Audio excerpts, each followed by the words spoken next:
দর্শক, অশ্রুসিক্তভাবে বিদায় দিতে হলো আমাদের সম্মানিত মহান উপদেষ্টা, প্রধান উপদেষ্টা ডক্টর মোহাম্মদ ইউনূস সাহেবকে।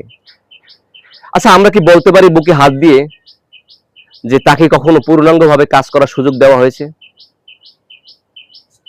বলতে পারবো না।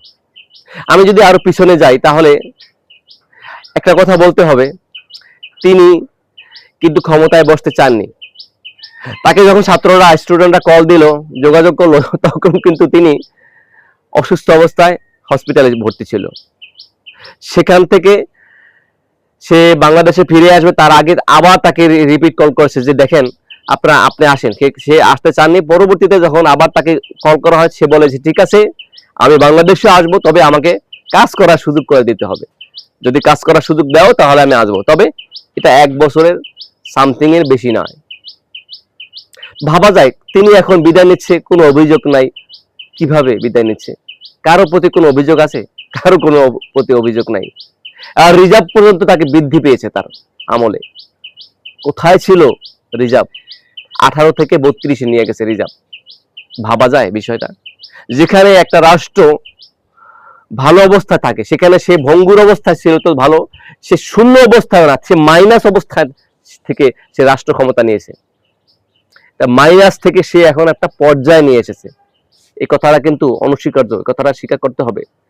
তাকে যদি আরো পরিপূর্ণভাবে কাজ করার সুযোগ করে দেওয়া হতো, তাহলে আমার বিশ্বাস এই জাতি আরো অনেক কিছু পেত তার কাছ থেকে।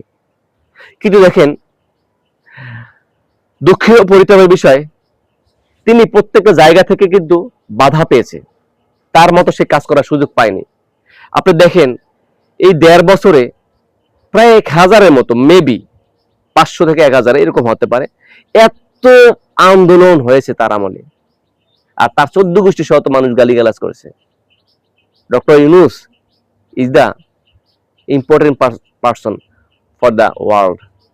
এই রাষ্ট্রের জন্য না, শুধুমাত্র এই দেশের জন্য নয়, এই বিশ্বের জন্য কিন্তু একটা গুরুত্বপূর্ণ ব্যক্তি। একটা রাষ্ট্রপ্রধান যতটুকু সম্মান পায়, তার চেয়ে বেশি সম্মান সে পার ডে পায়। ভাবা যায়?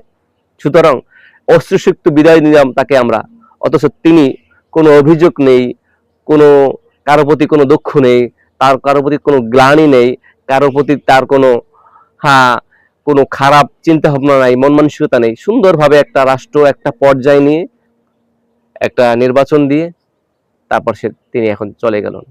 আসলে ভাবা যায়, ভাবতে খারাপ লাগে। এমন ব্যক্তি আসলে দরকার, এমন ব্যক্তি রাষ্ট্রে দরকার যে রাষ্ট্রটা নিজের মনের মতো গড়ে তুলবে। ধন্যবাদ আমাদের সাথে থাকার জন্য।